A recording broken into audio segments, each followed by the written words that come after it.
Oras pong ito, dako muna tayo sa Palasyo ng Malacanang para po sa mga mahalagang balita doon. Nakatutok po doon ang aming kasamang si Elena Luna, mag-uulat ng live. Maraming salamat, Kirby. Nanindigan ang palasyo na walang irregularidad sa pagpapatupad at pagbalangkas ng 2015 national budget. Ito ay kaugnay na naging puna ni dating Senador Panfilo Lacson na meron daw 400 billion pesos na umano ay maaaring gamitin sa korupsyon. Ayon kay PCOO Secretary Sunny Coloma, ang paggastos sa mga bawat ahensya ng pamahalaan ay sumasailalim sa audit ng Commission on Audit at labag sa batas ay mapupuna ito dito. Isa sa mahalagang reforma na ipinatupad ni Pangulong Aquino ang tapat at tamang paggamit ng pondo ng bayan. Ito ay nakabatay sa napapanahong pagpasa ng pambansang budget na naipatupad taon-taon simula noong 2011. Ang paggamit ng budget ng lahat ng ahensya ay maaari ding matunghayan sa website ng DBM. Meron silang talaan ng status of allotment releases at status of disbursements at report on utilization of cash allocation.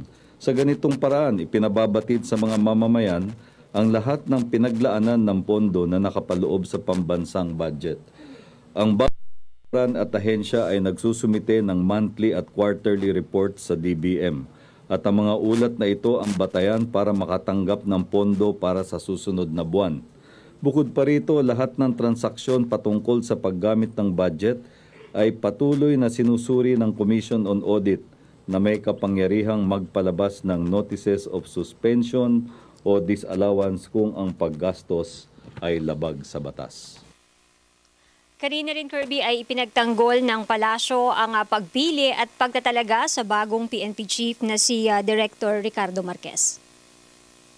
Ang batayan ng Pangulo ay kung sino ang pinakamahusay at kung sino ang pinakamataas na kwalifikasyon para sa posisyon.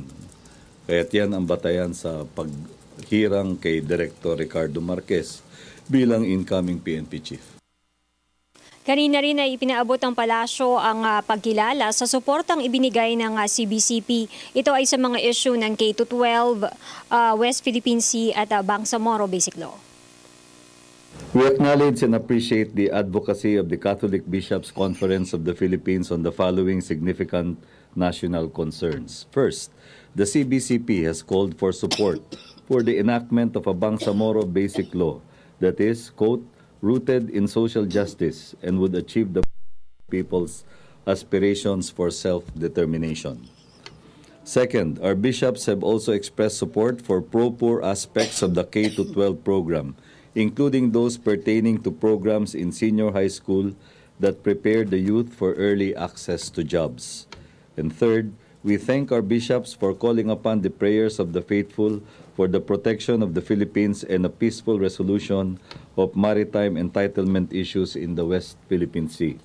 Government shares the bishops' primordial concern for social justice. This is why President Aquino convened a multi-sectoral peace council that adopted the position taken by 14 members of the 1986 Constitutional Commission on, quote, the essential constitutionality of the proposed Bangsamoro Basic Law as it is consistent with the vision, spirit, and the core principles behind the provisions on autonomous regions in the 1987 Constitution. At yan ang ating balita mula dito sa Malacanang. Sa tulong ng RTVM, ako si Elena Luna para sa Telebisyon ng Bayan. Maraming salamat sa iyo, Elena.